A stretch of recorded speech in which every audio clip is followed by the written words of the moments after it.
Hi, I'm Adam Summer. You're listening to the Yerushalmi Talk podcast with the support of the Yeshivat Devar Yerushalayim in Har Nof, Jerusalem. This is Kilayim, Chapter 7, Halacha 3, and today, what you hear in the background is the Kolel, Devar Yerushalayim. So today we are getting into, can you disqualify someone else's property? And can you do it where you're doing it in the context of Kilayim? In other words, the classic case is going to be where you drape your grapevines over somebody else's wheat field. Now, certainly we know that you're not allowed to put grapevines over wheat. The question is, if I have the grapes that belong to me and you have the wheat that belongs to you, and I go ahead and put it over your wheat, did I disqualify the property that belongs to you? And this is a classic conversation that comes up throughout both Shas's and in Halacha, and we're going to see the subtlety. And the opinion of Rabbi Shimon bar Yochai as well as Rabbi Yossi is that you cannot disqualify it, but the Tanakama say that you can. And in fact, we're going to see a Mishnah that comes up in this Mishnah with Rabbi Akiva that says in some cases you can and in some cases you can't. That, by the way, is not going to be the halacha l'maisa. The Mishnah is going to be like this, that if someone spreads his grapevine over standing grain, the standing grain of his fellow, says the Mishnah, this renders the grain prohibited as Kilayim, and the person who spreads the vine is responsible for the loss of the grain that results. In other words, this is going to be the concept of garmi, where the guy has to go and, he has like damage to the property in the course of action. So now I didn't just disqualify your grain, but I also have to compensate for you. That's, by the way, going to be an anonymous Mishnah, and we're going to spend part of the shiur in the gemara trying to work out who that is going to be. Actually, apparently the anonymous Mishnah is going to be by Rabbi Meir. Very interesting. The Mishnah says Rabbi Yossi and Rabbi Shimon say that a person cannot render prohibited that which is not his. In other words, the grain does not belong to the person who's mixing up with these vines. Again, the case goes like this. I have the vine and you have the wheat. And so now I put my vine onto your wheat. And Rabbi Shimon and Rabbi Yossi are saying that whoever commingled this grapevine and your wheat, I did not end up prohibiting what you own. That's going to be the classic position.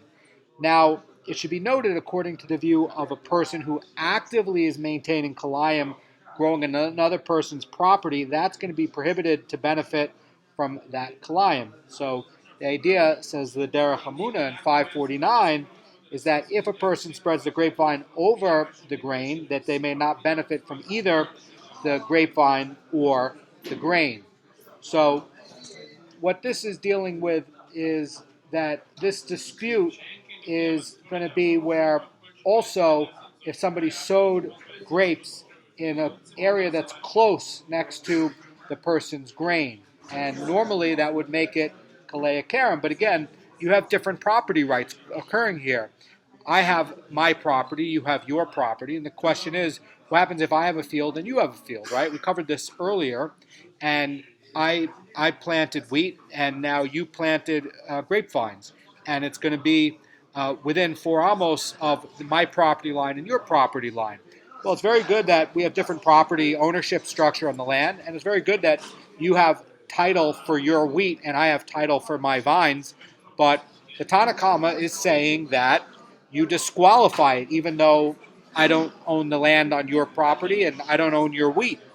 But Rabbi Yossi and Rabbi Shimon are saying that it's going to be not nullified. This is a very key idea in terms of property rights, and we're going to see other cases about what happens. Again, another classic case, what happens with coins, and we're going to get into that in this gemara. So Rabbi Yossi is going to give support for his, and also what the view of Rabbi Shimon is going to be.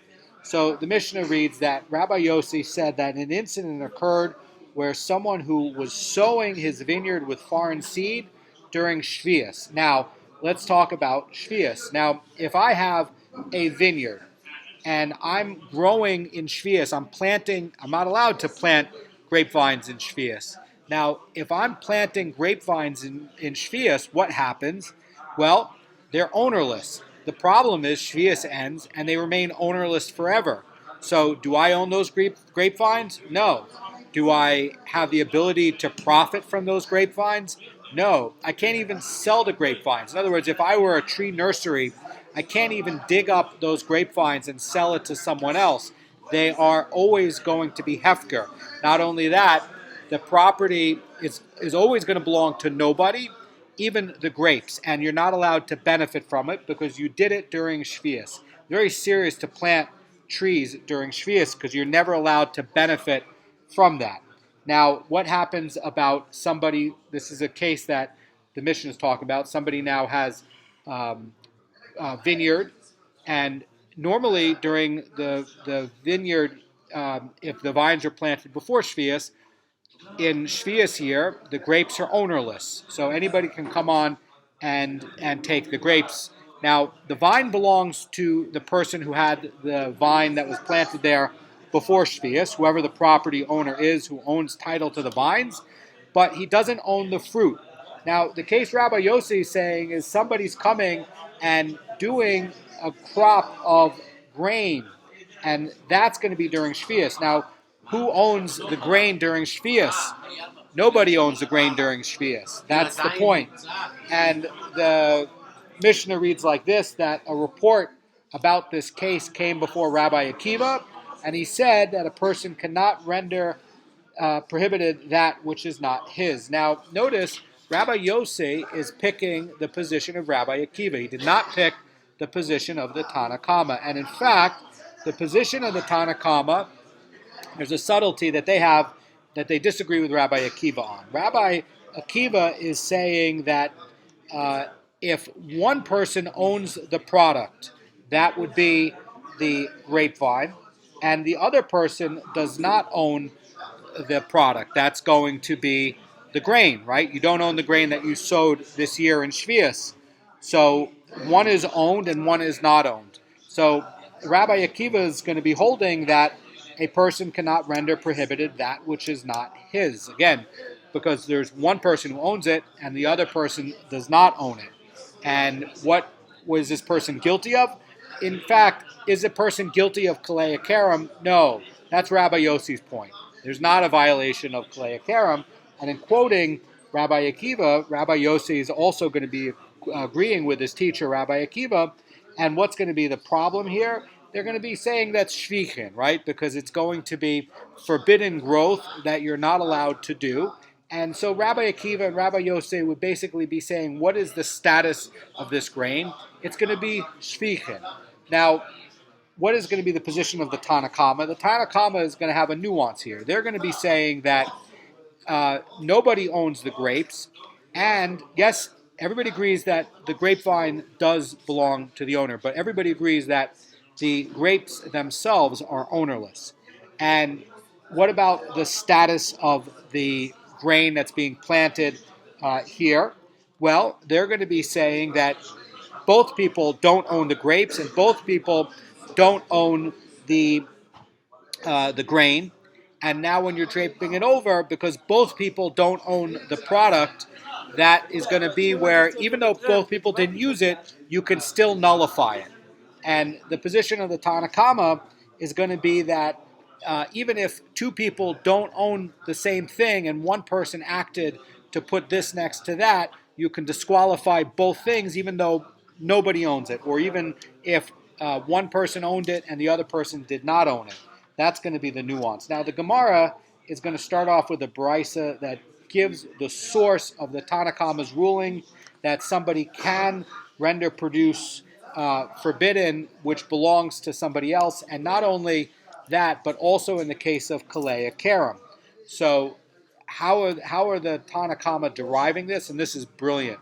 So the Gemara is saying that the Torah has it written in the pasuk over in Dvarim 22:9, where it's saying Lo Tazreya Karamecha Kilayim.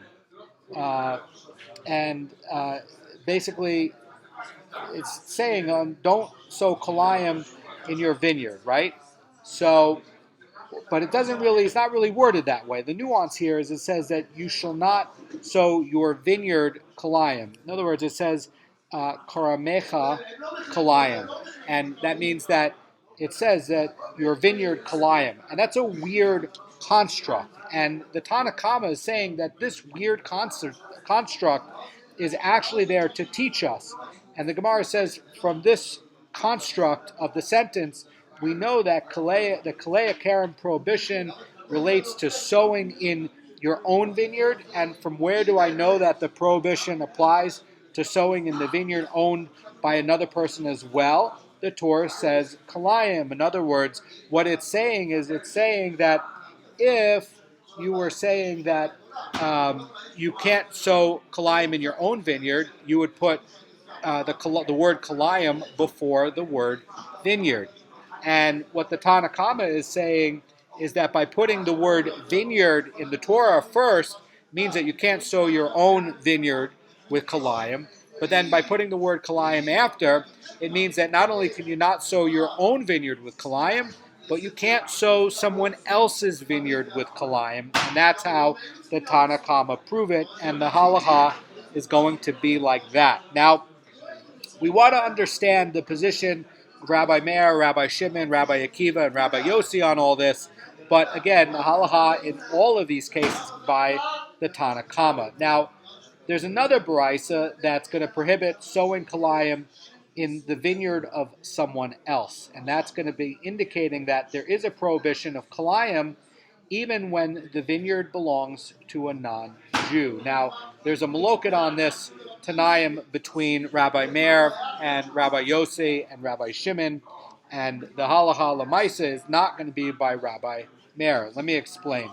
Rabbi Lazar in this Gemara says that this anonymous baraisa is in accordance with the opinion of Rabbi Meir, and it is Rabbi Meir who says that a non-Jew does not have ownership of the land of Eretz Yisrael to exempt it from the requirements of tithes and other land-related mitzvahs. This, by the way, comes up in the Yerushalmi in Masechet Demai, chapter 5, halacha 8. It also comes up in Shvius, and I believe in chapter 8 or chapter 9 in Shvius, and it also comes up in Masechet Trumos as well. The position is going to go like this, right? Rabbi Meir is basically saying that if a person buys land from a non-Jew buys land from a Jew, that the non-Jew, has monetary ownership of the land, but the acquisition of the land in Eretz Yisrael, Rabbi Meir is saying that he does not affect the kedusha of the land. So even if the non-Jew owns the land, and again, this is the minority opinion, Rabbi Meir says that you did not affect the kedusha, so that things would still be dealing with the laws of tithes. Things coming from that land would still be subject to truma, and the laws of demai would apply, and also with shvius. So if a non-Jew had the land, that there'd still be shvius. In other words, what Rabbi Meir is saying, that once the Jews have the land from the first or second Ole Bavel, that can never be undone, and that, okay, fine, a non-Jew can have monetary title to the land, but it can never affect the kedusha status of it. That's not the halacha lemaisa. Rabbi Yossi and Rabbi Shimon are going to be saying that if a non-Jew does buy it, that they don't have to do tithes because it loses the impact on the kedusha of the land. Now, the idea here is that only Rabbi Meir is saying that the non-Jew's land is going to be subject to the prohibition of Kilayim. So it also comes up over here, not just with tithes. And this baraisa is going to be talking about planting Kilayim in a vineyard that belongs to a non-Jew. That's going to be the opinion of Rabbi Meir. Rabbi Yochanan says like this, that this anonymous baraisa is actually compatible with everyone's opinion. In other words, Rabbi Meir's opinion, and Rabbi Yossi and Rabbi Shimon. How can it be that it would also accord with Rabbi Meir's opinion? And the Gemara says interpret the Baraisa as referring to a case where a non-Jew sowed his vineyard with Kilayim, and a Jew came and bought it from him later on. In other words, the Chazan Ish is saying in his Kilayim book 13:15 that the Baraisa is ruling that the buyer may not maintain the Kilayim in the vineyard, even if he just purchased it, even though it was done by a non-Jew. You just purchased it, now you have to rip it up as Kilayim.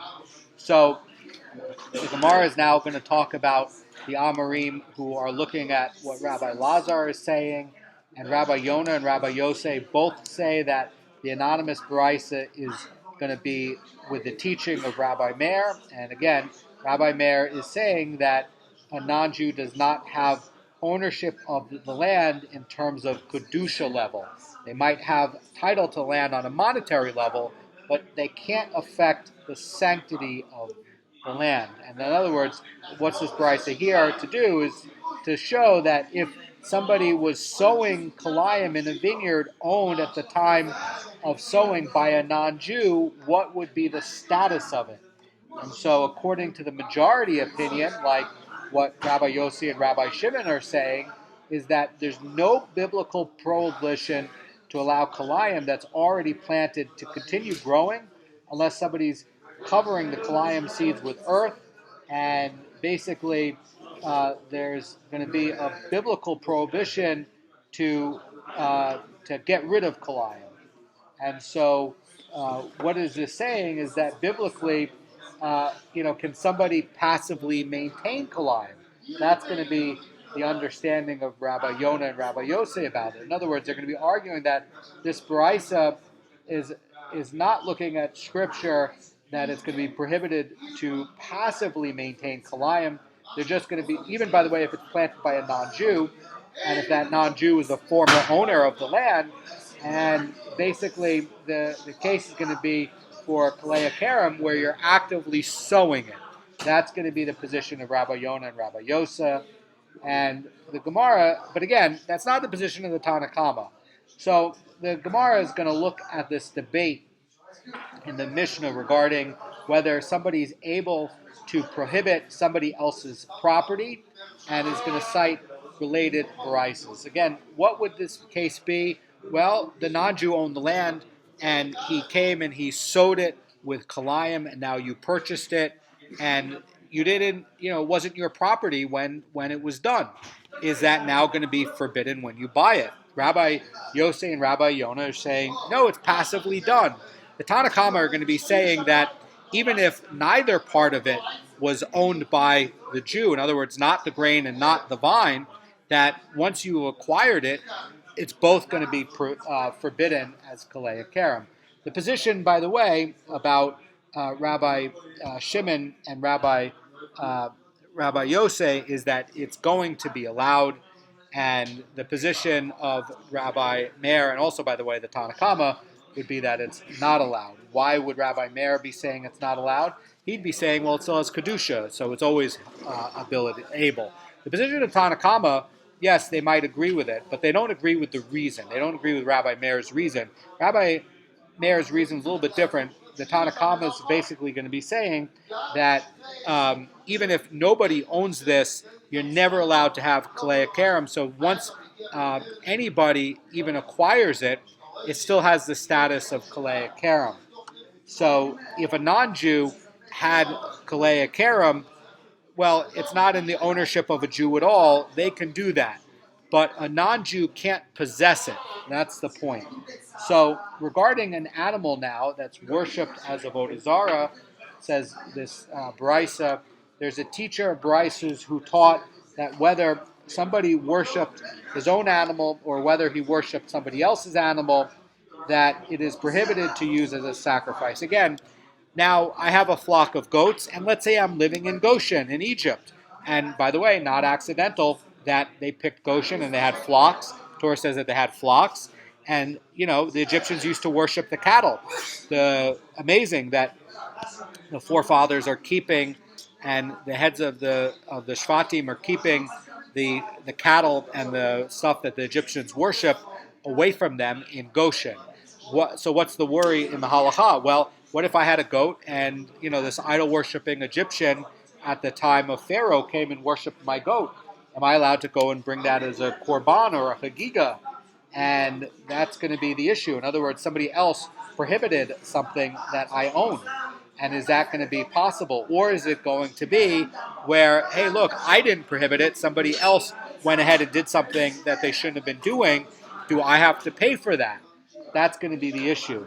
So, and by the way, what about damages? That's also going to be coming up. So the Gemara says there's another teacher, Bryce, who's teaching that if somebody worshipped his own animal, it's prohibited.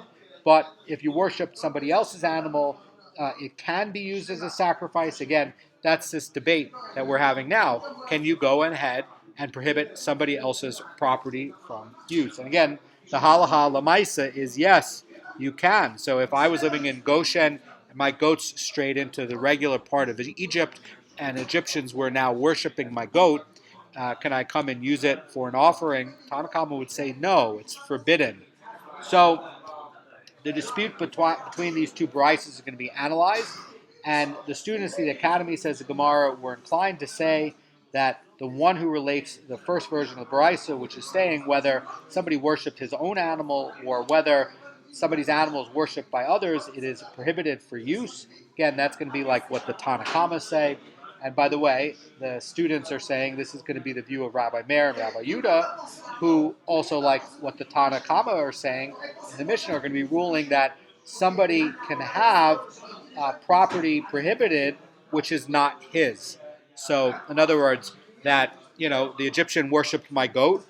I didn't ask him to do it. I didn't want him to do it. Can I go use that for an offering now? You can't, according to what Rabbi Meir, Rabbi Yehuda, and the Tanakhama would say. The other version of the Brisa says the Gemara is going to be like this, that if somebody worshipped his own animal, it's prohibited for use as a sacrifice. But if somebody else went and worshipped it, it's going to be of use for a sacrifice, because the idea, and again, this is Rabbi Yossi and also Rabbi Shimon's opinion, is that the worship by a non-owner does not render the animal prohibited. And that, by the way, follows Rabbi Yossi and Rabbi Shimon's position, who ruled in this Mishnah that one cannot render prohibited that which is not his.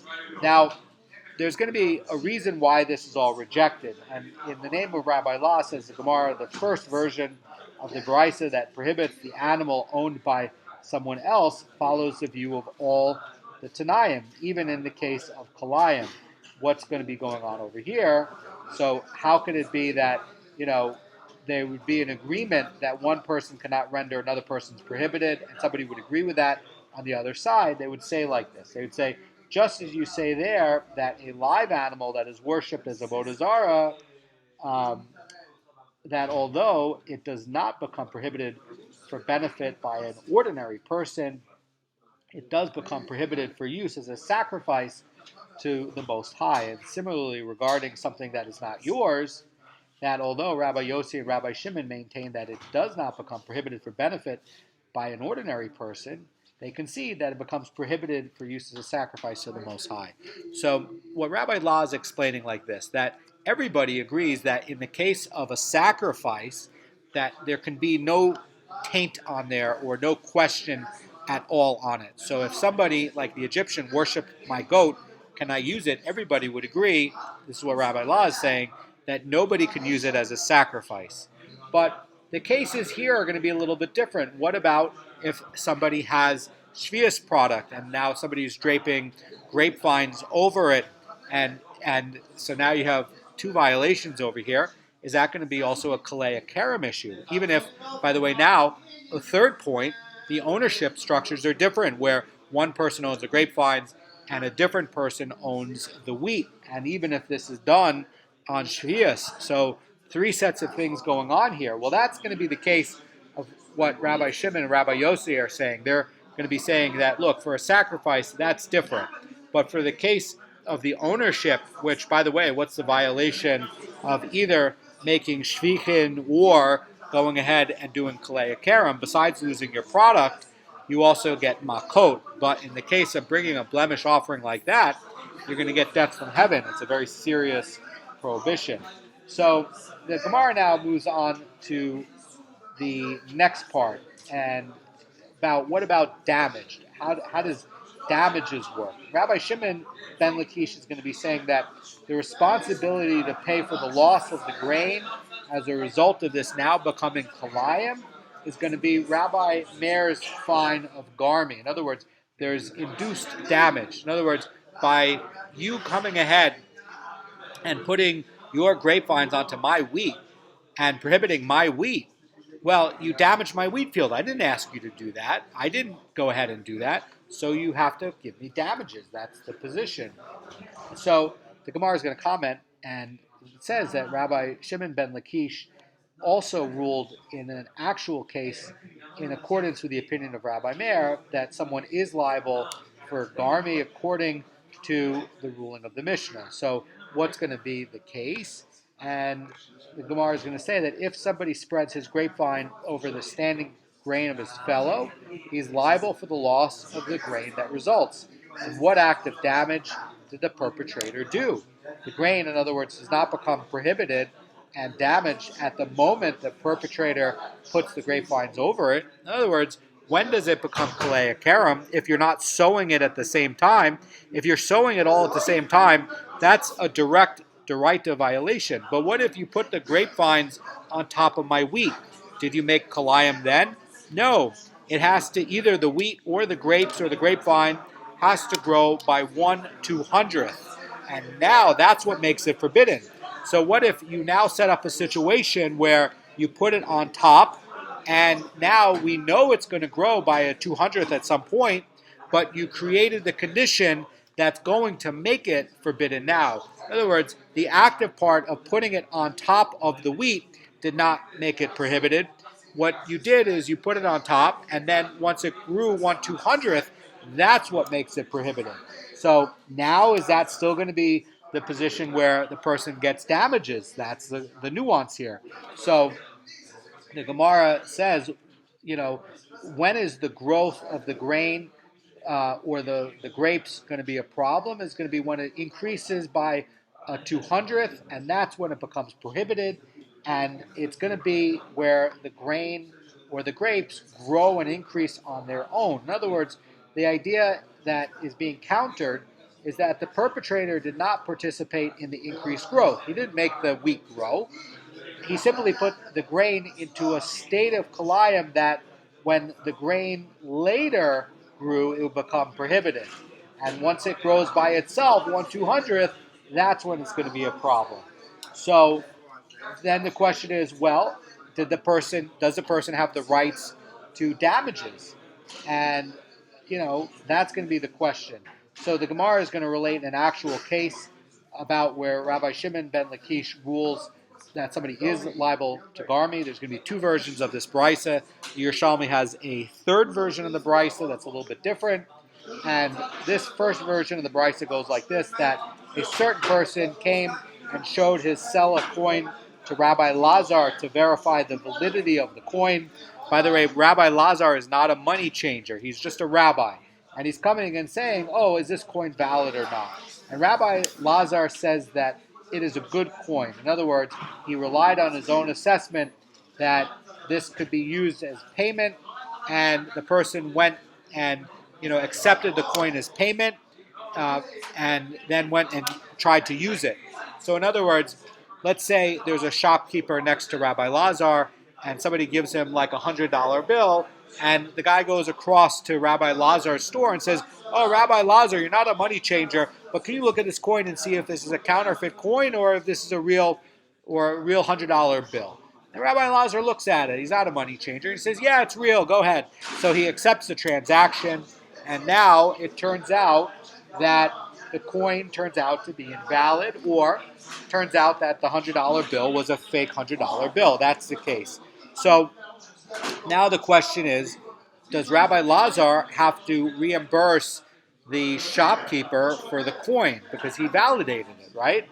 So the Gemara says the case came before Rabbi Shimon ben Lakish to see if Rabbi Lazar has to pay for damages, and it says that he fined Rabbi Lazar for the value of the coin based on the following brisa, that if someone shows a dinar to a money changer to verify it, and the money changer determines it to be valid, the brisa is going to be where is going to be saying where he has to pay for it.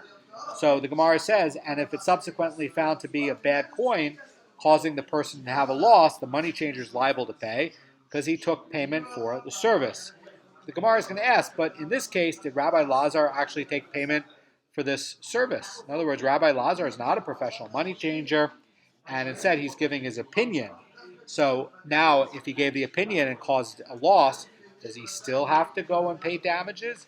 That's what the Gemara is saying. So the Gemara answers, and Rabbi Yaakov Bar Acha says in the name of Rabbi Vilna that anyone who is relied upon to verify the validity of a coin as if they're going to be a money changer, it's as if he took payment. In other words, the brisa means that this person is liable if he makes a mistake, and if he caused a loss, that the person came ahead and Rabbi Lazar would be liable for damages.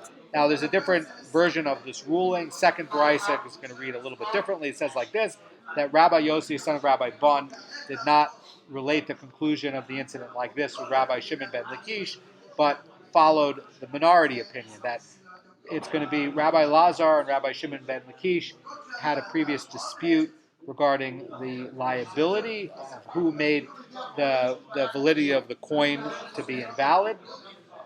Rabbi Lazar said this liability is a fine of the rabbis, and it's a general consensus. It's not just the minority opinion of Rabbi Meir, says Rabbi Lazar. And so Rabbi Shimon ben Lakish says, no, it's actually going to be Rabbi Meir's fine. In other words, only Rabbi Meir holds that the person who's not the money changer, but still is validating it, to have the erroneously validated coin and is not going to be liable. So again, why is this in here? Well, one person is basically going to be causing damage to another person on something that's inadvertent. And so is that going to be similar to a case where, you draped your grapevines over my wheat and caused damage, even if it's inadvertent? Are you going to still have to owe it to me? Even if, you're not a professional farmer and you went ahead and did it, are you still going to be causing damage? And that's why this is in here, because this is related. And Rabbi Shimon ben Lakish is saying that this is just Rabbi Meir's fine. In other words, he's the only one who says that an erroneously validated coin somebody has liability for. But everybody agrees that if a money changer takes payment for it, that's his job. But what about a non-expert like Rabbi Lazar? And so the brisa continues that when the incident for Rabbi Lazar's faulty validation for the seller coin came before adjudication, before Rabbi Shimon ben Lakish asked Rabbi Lazar that this fine is for an erroneously validated coin, and who is that opinion maintained by? And the Gemara says Rabbi Lazar said that it is the general consensus of the rabbis. And Rabbi Shimon ben Lakish said to him, since you yourself maintain that the consensus and the majority view holds somebody liable, go out and pay the plaintiff because you validated it, you knew the halacha, and you knew that the majority of the sages say that if somebody went ahead and validated a coin, even if they're not an expert, and the other person relied on it, that you caused damages to the other person's property. And now this is going to look a lot like the case here, where this person draped the grapevines over the wheat. You went ahead and invalidated somebody else's property. So the Mishnah was talking about the next part now, and Rabbi Yossi and Rabbi Shimon say that a person cannot render prohibited that which is not his, and if somebody spread out his grapevine over the standing grain of someone else, that the grain is not rendered prohibited. Now, Rabbi Yochanan says that all Tanaim, even, by the way, Rabbi Yossi and Rabbi Shimon, agree concerning the grapes. In other words, they agree that those grapes are going to be prohibited. The disagreement is going to be on the status of the grain. In other words, Rabbi Shimon and Rabbi Yossi are saying that in this Mishnah, the question is not about the grapes, because you can't have ownership of the grapes and put it over the field of grain, because you own the grapes and you're not allowed to put it onto grain. And here you just put it onto grain. So your grapes and maybe even your vines are prohibited. But what about the other guy's property of the wheat? Is that also going to be prohibited? Everybody agrees that the owner of the grapes who has that, who went and draped the grapes on the vine, everybody agrees that the grapes are a problem. And there's no disagreement on that. The question is, what about the status of the grain? And Rabbi Lazar says to Rabbi Yochanan that how can it be that prohibition where the grain is not going to be prohibited, and yet that which does not affect prohibition, like the grapevine, becomes prohibited? In other words, how could it be that I took my grapevines and I put them onto your grain? And Rabbi Lazar is asking, how could it be that the grain remained permitted and it did not render prohibited the vine, and that the vine itself also should be remain to be allowed, right? Because you own the grain, and I went ahead and put it on top, but Rabbi Lazar is saying, it should be that both the grapes, the grapevine, and the other guy's property of the wheat should all be allowed, because again, he's basically saying if you didn't, he's basically holding that not only can somebody not render someone else's property prohibited, but it doesn't get the status of Kilayim, and because it doesn't get the status of Kilayim because the property belongs to somebody else, that it's not legally considered Kilayim, so both should be allowed. That's his position. And that's not the halacha. And the Gemara is going to limit the scope now between this maloket between Rabbi Yochanan and Rabbi Lazar. And where are they arguing about this? In other words, in what case does Rabbi Lazar rule that both the grain and the vine remain allowed, even according to the opinion or the reading that Rabbi Lazar has of Rabbi Yossi and Rabbi Shimon? In other words, Rabbi Yochanan is saying that Rabbi Yossi and Rabbi Shimon are saying that the grapes and the grapevine are forbidden. The question is on the grain. Rabbi Lazar's reading of Rabbi Yossi and Rabbi Shimon is that this is somebody else's property and it didn't become Kilayim. And because it didn't become Kilayim, that he's saying that Rabbi Yossi and Rabbi Shimon are saying that you're allowed to have the grapes and the vine. So the Gemara says regarding the case of someone who spread his grapevine over the standing grain of someone else. In other words, there's two different ownership structures. One person owns the grapevines, the other person owns the grain. And the position of Rabbi Lazar is that because Kilayim is going to be where you have to have ownership of both of them to make Kilayim, if one person owns one thing and the other person owned the other thing, and you went and put this on top of that, did you make Kilayim? Well, Rabbi Lazar is saying it's not Kalei Akarim, and not only is it not Kalei Akarim, because it's not Kalei Akarim, both are going to be allowed. Tana Kama say that even if nobody owns the grapes and nobody owns the grain, which is why it's talking about Shvius, that's going to be a case where it's forbidden, even if nobody owns it. And that's how the halacha is going to be. In other words, that you can damage somebody else's property or even nobody's property. And even if both people don't own the product, it can still be rendered Kalei Akarim. So the Gemara is saying in the case where somebody spreads the grapevine over his fellow and all are going to be agreeing about what is going to be the prohibition of grain becoming prohibited, and that's really going to be the question. So what are the Tanakama going to be saying about this case, about somebody who spread the grapevine, says his Gemara, of his fellow over the standing grapevine of someone else? In other words, both the vine and the grain now don't belong to the perpetrator. In other words, I'm a teenage kid, and I walk by, I see a vineyard there, and I see grain here. And as a joke, I don't own, by the way, I'm a teenage kid, right? I don't own the vine, and I don't own the grain. And I go and I put the vine on top of the grain. Okay, what happens now? And the Tanakama are basically going to be saying that even if no person owns either, that it's going to be prohibited once it grows 1/200th, but it's prohibited.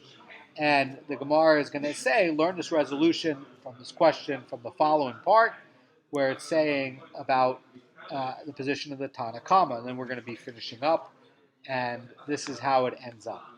So Rabbi Yossi says that an incident occurred with somebody who sowed his vineyard with foreign seed during Shvius, and a report of this incident came before Rabbi Akiva, and Rabbi Akiva said, a person cannot render prohibited that which is not his.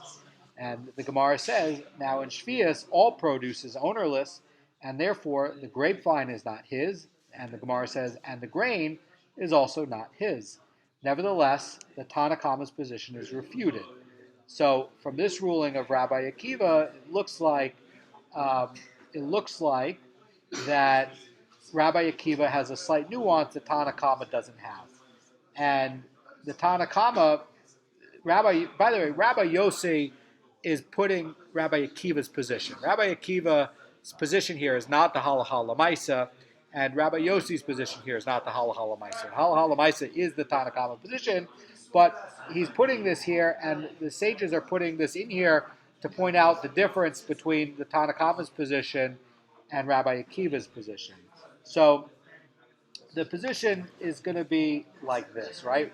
So if the Tana Kama is going to agree that when both components do not belong to the perpetrator, in other words, I'm the teenage kid, and this farmer owns the grapevine, and that farmer owns the grain, and I went ahead as a joke and put his grapevine onto this other guy's grain, what is the status? Tana Kama say it's going to be a Kalei Karam problem, even if nobody owns it. This teenage kid doesn't own either of them. And by the way, in this case too, this would also be a Kalei Karam problem because nobody owns the grapes and nobody owns the grain if it's illegally planted during Shvius because there's no ownership of it. It's Hefker. So the position that Rabbi Akiva has is a little bit different. Rabbi Akiva is holding the position that if one person owns it and the other person does not own it, that if the ownership is going to be by one, that it can be rendered, you can't render it forbidden that which is not his. So the position of Rabbi Akiva is, again, a little bit different than the nuance of the Tana Kama. And in other words, Rabbi Yossi doesn't quote the Tana Kama's position. And by not quoting the Tana Kama's position, it's pointing out that Rabbi Akiva's ruling is opposed to the Tana Kama. So the Mishnah is giving the Tana Kama's ruling regarding the case where one component does not belong to the perpetrator, because that's going to be what demonstrates the novel aspect of the Tana Kama's ruling with regard to Kalei Zerayim, that if the species is planted in a field owned by different people, that it does not constitute Kilayim. And in ruling that the grain in the case of our Mishnah is prohibited, the Tana Kama would be teaching that this leniency does not apply to Kalei Karam, and that even if the grapes and the grapevine and the grain are planted by different people, that it's going to be Kilayim. So in the position of, and by the way, that's how the Rambam is going to be ruling in his Kilayim 3:16, and the Ravad's going to be ruling by that way as well, and the Halacha L'Maisa is going to be by the Tana Kama. But Rabbi Akiva's position is going to be, look, if one person owns it and the other person does not own it, so this person owns the grapevine, the halachic grapevine, even on Shvius, and the other person's property, the other person went and planted the grain there, and that, by the way, is going to be ownerless, but this grapevine here is going to be owned by the guy, even though the grapes are not, right? It's Shvius. Grapes are owned by nobody. But Rabbi Akiva is basically ruling that the property of the grapevine itself has ownership. And so when you put this on top of that, did you prohibit it? He's ruling no. The Tana Kama say that, look, that the grapes and the grain are owned by nobody, and even if you put this on that and it's owned by nobody, did you set it up for Kalei Hakaram? Yes, you did.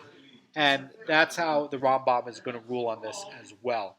And in chapter 7, Halacha 4, coming up, we're going to be dealing with other cases where somebody is going to be stealing from vineyards. So anyway, this is very important because, again, what's going to be the case with damages? So, if I'm the teenager and I put, Mr. X's grapevines on Mr. Y's grain, did I cause damage? Well, I set up a situation of Kilayim, and if it grows 1/200th, is it definitely forbidden? It sure is. Now, once the person comes out and sees it, he has to take it off right away because you're not allowed to maintain it. And if the person went ahead and left it alone, then he'd be guilty of maintaining Kilayim. And when the Sanhedrin comes out with their representatives to look for this stuff, they would have to burn down the grain and burn down the grapevines as well. But who would be liable for all this? The teenage kid, because he's the one who did it. And now if the person's maintaining it, the person who's maintaining it also has an issue with liability because he allowed it to occur. Have a great day.